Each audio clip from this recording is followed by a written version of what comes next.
Sunday. We'll detail all of that, what we know as of tonight, coming up in just a few minutes. Renata. Tim, thanks. A 41-year drought ends for Georgia Bulldog fans, and they are still celebrating. The Bulldogs lived up to the hype last night against Alabama in Indianapolis. Quarterback Stetson Bennett led the Dogs on a touchdown drive in the fourth quarter just minutes after the Crimson Tide had taken the lead. Another touchdown and a pick-six sealed the deal, and then the party was on. Fans from across the Peach State celebrate the Dogs' big win last night. News Channel 6's Mary Calkins spoke to fans in the CSRA about what this victory means. And the drought is over.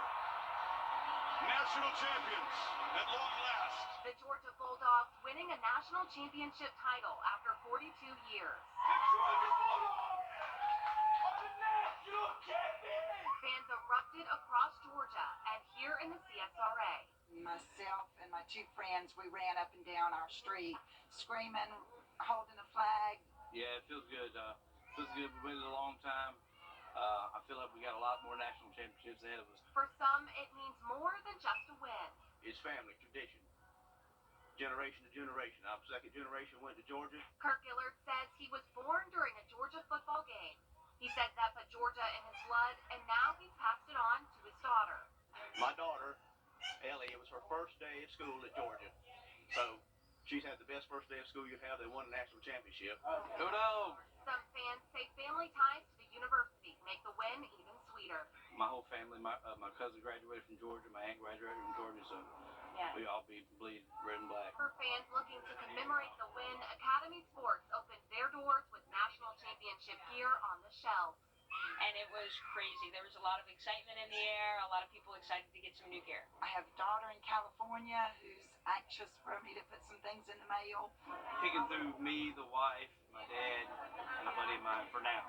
UGA brings home the national championship title following the Braves World Series win, breaking the Georgia curse.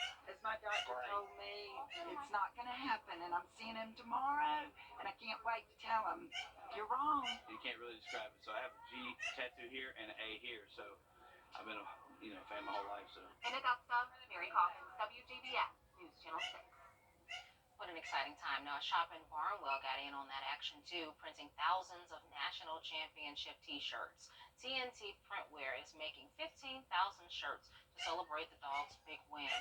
They will be sent to Walmarts and Sam's Clubs throughout the Southeast. They have been printing shirts non-stop since midnight.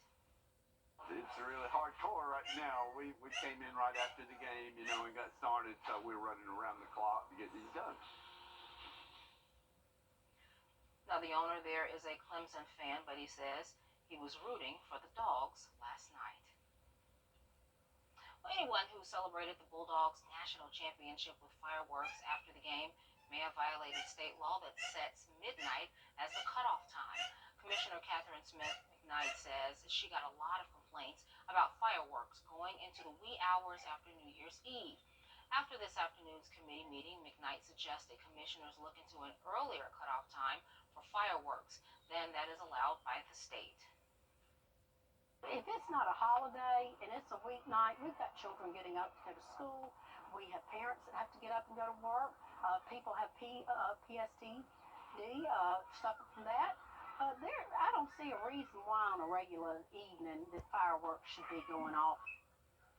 State law allows local governments to pass their own rules on firework times, but the Public Service Committee took no action on the proposal. Another candidate came forward announcing a bid to be the next mayor. Commissioners met virtually. It's after Commissioner Jordan Johnson got the virus last week. He took part in the Zoom meeting, though. Hope he is on the mend. A remarkable story out of Augusta University Medical Center where a patient battling COVID-19 had the odds against him and hit him hard. Doctors didn't think he'd survive at times, but he proved everybody wrong. News Channel 6's Chloe Salsameda has his story. Craig Churchill is nothing short of a miracle. He died, in a way. Craig got COVID in September. He had trouble breathing and was admitted to the hospital, but his condition took a turn for the worst.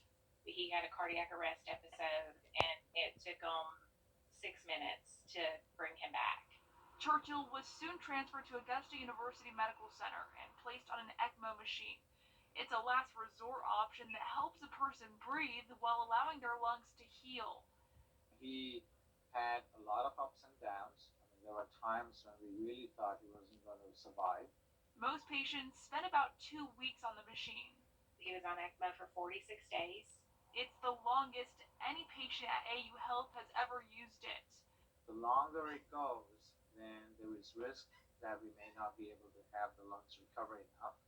On day 46, Craig was taken off the machine and began his road to recovery.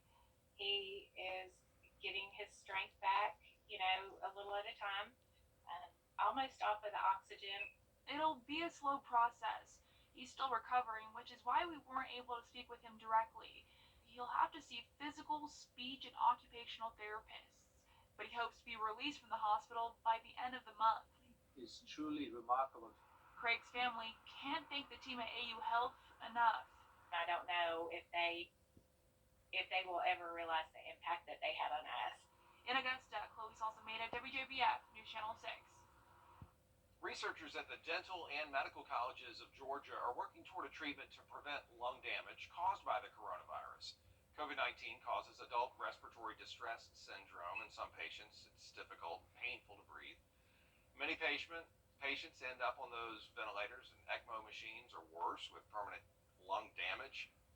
Dr. Jack Yu is one of the researchers in a study that uses CBD right now in mice. When we give CBD through an inhaler, the mice inhale this down to the lungs, it reduces the amount of inflammatory infiltrate. The study not only showed reduced inflammation in the lungs, it prevented lung damage. Now, this would not be a cure for COVID-19. It would be a supplemental treatment. It's not ready for large-scale human use, but Dr. Yu says the research is promising. Another push for big changes in the way we vote. We're going to